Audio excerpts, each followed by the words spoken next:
우리 잠언서 9장 1절부터 6절까지 말씀 같이 읽겠습니다. 지혜가 그의 집을 짓고 일곱 기둥을 다듬고 짐승을 잡으며 포도주를 혼합하여 상을 갖추고 자기의 여종을 보내어 성중 높은 곳에서 불러 이르기를 어리석은 자는 이리로 돌이키라. 또 지혜 없는 자에게 이르기를 너는 와서 내 식물을 먹으며 내 혼합한 포도주를 마시고 어리석음을 버리고 생명을 얻으라.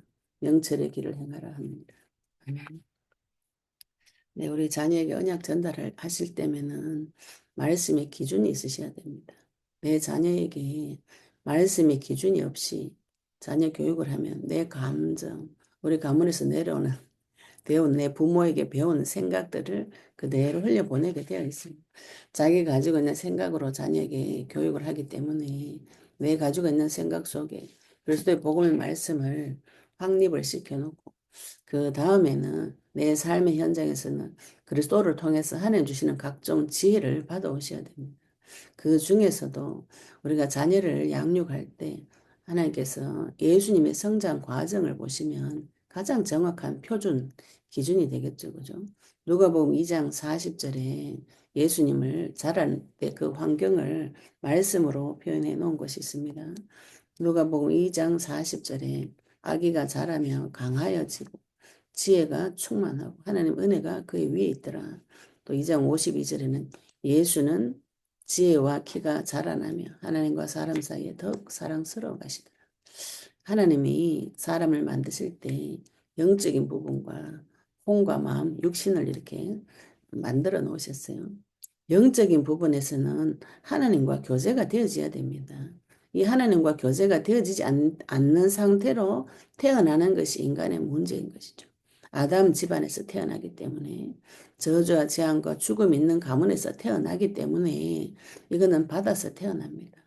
그러나 그 영적인 부분에 하나님께서 이 땅에서 하나님 만나는 길을 열어주셨기 때문에 그리스도를 통해서 하나님을 만나시고 또 하나님 앞에 이 아이가 하나님의 은혜가 그 위에 있도록 계속 부모로서 기도를 올려드려야 됩니다. 하나님의 은혜가 그럼 어떻게 내 아이 위에 머물러 있을 것인가? 내 자녀를 하나님 앞에 올려드리는 기도를 늘 하셔야 돼요. 이 아이의 책임자, 아이의 주권자, 이 아이의 생명의 주관자는 내가 아니고 하나님인 것이죠. 근데 부모님들이 자칫 잘못하면 내 아이가 나의 소유물처럼 느껴질 때가 있어요.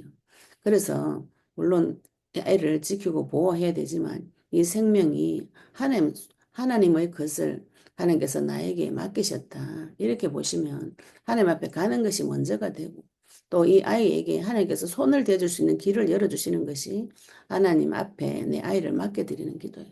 하나님 나의 주인 되어주셨듯이 내 아이의 주인 되어 달라고 내가 영접하고 나에게 맡겨준 이 자녀를 하나님 앞에 올려드리는 영접하는 기도를 계속 해주셔야 하나님 은혜가 그 위에 머물러 있게 되는 것입니다.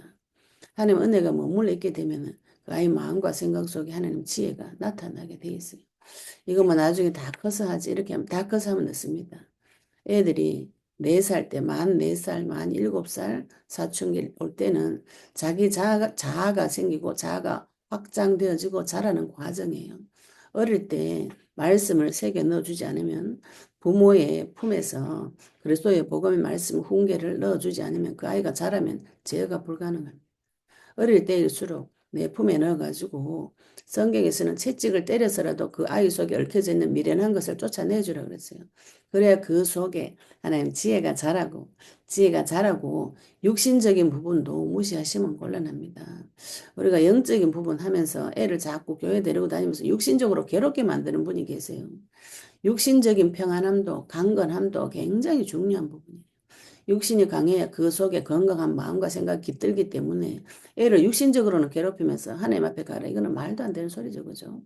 내 아이의 마음과 생각을 지키고 보호해 주시면서 육신적으로도 양육을 평안한 가운데 성장이 되어지도록 강건하게 성장이 되어지도록 육신적으로도 부모로서 보호해 주셔야 되는 것이죠.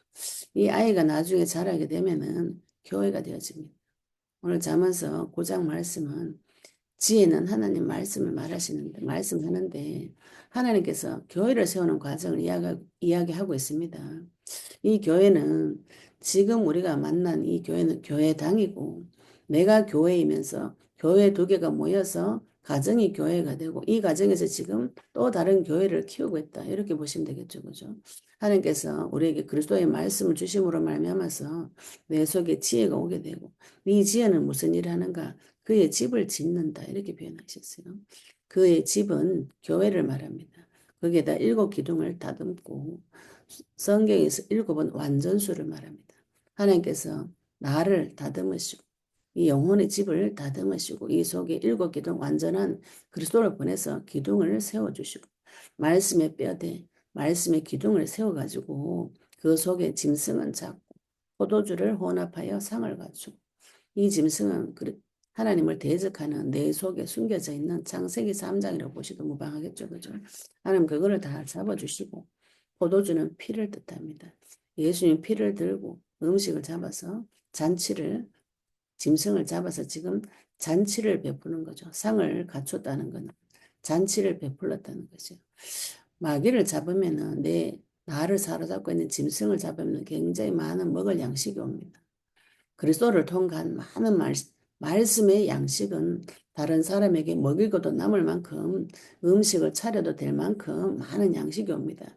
거기에다가 피까지 예수님의 피까지 갖추면은 이곳이 이 가정 자체가 내 자체가 잔치자리가 되는 것이죠. 기쁨과 희락이 오는 곳이 교회인 것입니다.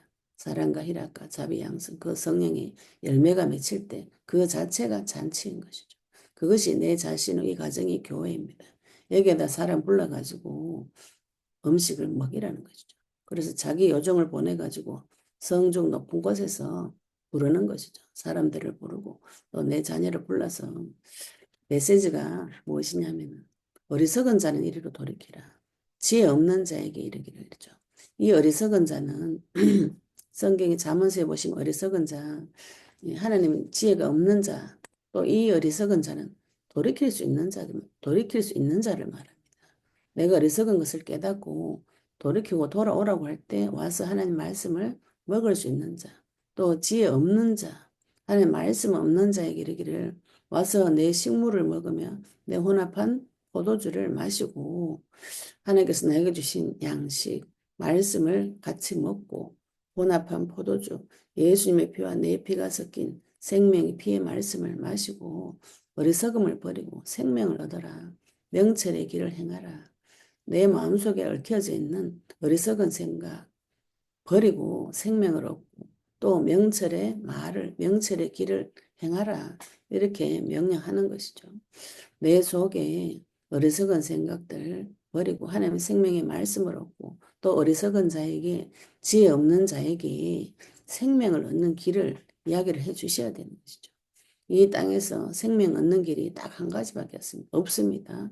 그리스도를 통해서만 생명을 얻을 수가 있어요. 명철의 길을 행하라는 것은 하나님께서 우리에게 분별할 수 있는 눈을 열어주시고 지식과 지혜와 명철을 눈을 열어주실 때에 내 자녀에게 내가 언약 전달할 자에게 그 속에 있는 것을 분별하시고 그 사람의 수준에 맞춰서 말할 수 있는 구변 지혜를 하나님께서 주신다고 그러셨어요. 내 아이에게도 내 자녀에게도 그리스도의 복음의 말씀을 그 아이의 형편에 맞춰서 그 아이의 수준에 맞춰서 상대방의 수준에 맞춰서 설명할 수 있는 자가 말의 지혜가 있는 자인 것이죠. 하나님께서 우리에게 이것을 이미 주셨습니다. 그리스도를 통해서 나에게 말씀을 주셨고 우리가 그리스도와 연합한 자가 되어졌습니다.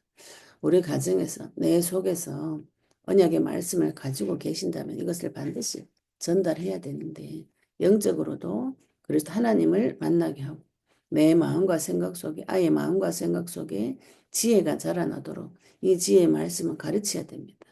엄마가 가르치고 아버지가 훈계하고 어머니의 법에서 떠나지 않도록 마음에 품고 계속 이 그리스도의 말씀을 가르쳐야 되는데 그렇게 하시려면 상당한 지혜와 지식과 명철이 필요합니다. 내 마음과 생각 속에서 이미 지식과 지혜, 명철을 하나님한테 받으셔야 그걸 내 자녀에게 전달할 수 있는 것이죠. 내 자녀는 나의 것과 내 남편의 것, 아버지 것이 두 가지 반반씩 섞여가지고 저주와 재앙과 죽음의 길이 이미 내려갔습니다. 그런 상태에서 태어나서 자라게 되어 있어요. 그러면 그 자녀에게 얽혀져 있는 저주와 재앙과 죽음의 문제를 그리스도 이름으로 해결해 주는 것이 부모의 사명이고 그 사명을 감당할 때 자녀가 나의 상급이 되어집니다. 자녀는 내 태의 상급이라 그랬어요. 내가 받은 이 자녀가 상급이 될 것인지 나의 벌이 될 것인지 나중에 자라보시면 아는데 그거는 어릴 때 교육에 달려 있습니다. 어릴 때부터 내 품에 있을 때부터 계속 그리스도의 복음의 말씀을 앉았을 때든지 길을 갈 때든지 행하든지 어디를 가든지 계속 이 아이에게 하나님의 말씀의 복음을 강론해 주셔야 되고 가르치기를 쉬지 않아야 돼요. 그 계속 모든 문제 사건에서 그리스도의 말씀을 가르치고 하나님을 가르치고 영원한 세상이 있음을 가르치고 영원한 세상 창조주 세계 속으로 들어가는 길이 그리스도밖에 없다는 것을 가르쳐 주시고 주 예수 그리스도 이름을 부르는 것에 그 주의 이름을 사용하고 누리는 그 비밀을 내 자녀에게 전달하신다면 그 아이는 어릴 때부터 하나님을 알고 하나님을 오는 모든 지혜와 지식과 명철을 어릴 때부터 사용할 수 있다면 그 아이는 세상에서 정복하고 다스리는 한 형상이 회복되어집니다. 그래서 이 세상의 리더가 되지 꼬리가 되지 않아요. 지혜로운 자가 모든 어리석은 자를 리드할 수가 있는 것입니다. 세상에 나가서 말 못하고 가만히 쭈그리가 되는 것이 기독교님 지금 그건 하나님 원한 것이 아니에요. 창조 사역에 위배됩니다. 하나님 말씀 원래 만들어 놓은 그 형상과 반대되는 형상. 하나님께서는 내뿐 아니라 내 자녀, 하나님 자녀가 이 땅에서 생육하고 번성하고 충만하고 정복하고 다스리기를 원하시고 그것이 인간을 만들어 놓은 하나님의 순리입니다. 순리. 그런데 지금 예수님께서 계속 악하고 패역한 세대요. 이렇게 말씀 많이 하시거든요. 악하고 음란한 세대 이렇게 표현하시죠. 그게 무슨 소리냐? 순리대로 따르지 않는다는 것이죠. 그죠? 내가 문제 사건이 생기면 하나님 앞으로 돌아가야 되는데 문제 사건이 생기면 패역합니다. 내 생각과 마음대로 이 문제를 해결할 것이다. 그 뒤에 막이 있습니다. 특히 이거는 내 삶 중에서 올라오는 문제이기 때문에 자녀 교육에 관해서는 끊임없는 지하 지식과 명철이 필요해요. 아이가 가만히 서 있는 목각 인형이 아닙니다. 많은 부모님들이 이 아이를 내 마음대로 만들고 싶은 생각이 굉장히 많이 있어요. 그러다 보니까 계속 입을 대고 말을 하게 되는데 그건 자기 생각의 말이죠. 하나님 말씀을 계속 말해주는 거하고 자기 생각을 계속 말하는 거하고 나중에 엄청나게 큰 차이가 벌어집니다. 하나님 앞에 받은 말씀을 지속적으로 아이에게 전달해 주시려면 내가 먼저 내 속에 교회가 세워지는 완전한 주 예수 그리스도에 대한 누림과 그리스도 이름을 사용하는 그 방법, 비밀, 기술 익혀 놓으셔야 칼을 사용하는 법을 익혀 놓으셔야 자녀한테 전달할 수 있습니다. 우리 어제 토요 세미나 때 윤정자매님 그러시더라고. 아기가 7살, 5살이에요. 꽝 긁는 기도를 시켰더라고. 안에 놀라가지고 14개나 적었대. 7살짜리한테 14개나 적어가지고 막 같이 기도를 했다는 거예요. 저도 우리 소혜가 어릴 때가 굉장히 어릴 때 지금 복음 받았어요. 5살 때, 6살 때 받았는데 같이 언약 붙잡고 기도하고 따라 하더라고. 지금 모르고 따라 했지만 그래도 그 아이의 자아에서는 예수님을 영접한 것이거든요. 하나님은 그 아이의 자아 속에서 아이 수준에 맞춰서 계속 복음을 설명해 주십니다. 그래서 그 영접하는 기도하고 또 마귀 결박하는 기도, 주 이름 부르는 기도를 애한테 시켰더니 애가 엄청 좋아졌다는 거예요. 그 자매님이 그래요. 자기 삶에서 써보고 애가 너무 좋아져가지고 듣는 우리가 신기하더라고. 그 기도를 시킨다는 것도 놀랍지만은 그 따라한 것도 놀랍고 주 이름 불렀더니 실제로 아이의 마음속에 변화가 일어나고 응답을 하는 게 주셨다는 것이 놀라운 것이죠. 예, 우리가 내가 받은 이 그리스도가 실제가 되고 사실이 되어져서 이것이 나의 기준, 자녀를 양육하는 기준이 되고 척도가 되어지시기를 예수 이름으로 축복합니다. 우리는 받은 말씀 가지고 같이 기도드리시겠습니다. 하나님 아버지 은혜 감사합니다. 우리에게 지혜를 주시고 이 지혜를 통하여서 우리 집이 건설되어지고 일곱 기둥이 세워지며 아버지 하나님 우리 가정이 세워지고 이 가정에서 교회 역할을 사명 감당하며 하나님께서 나를 세워주셨듯이 우리 자녀를 세워주시옵소서. 이 가정을 세워주셔서 이 가정에서 많은 사람들에게 아버지 하나님 그리스도의 복음의 말씀을 선포하는 교회의 축복을 누릴 수 있도록 주님 인도하여 주시옵소서. 아버지 하나님 이 자녀에게 언약 전달하기를 소원합니다. 영적인 부분에 하나님 앞에 이 하나님 은혜가 임하도록 내 자녀를 하나님 앞에 올려드리고 맡겨드리며 아버지 우리 인생의 주인 되어주셨듯이 우리 자녀에게도 주님 주인 되어주시옵시며 아버지 하나님 그 마음이 어리석은 생각이 주 예수님 앞에 무너지게 해주시옵시고 육신적으로도 하나님 앞에 강건한 자 되도록 주님 축복하여 주시옵소서. 아버지는 감사드리며 예수 그리스도의 이름으로 기도드렸습니다. 아멘. 네, 오늘 받은 말씀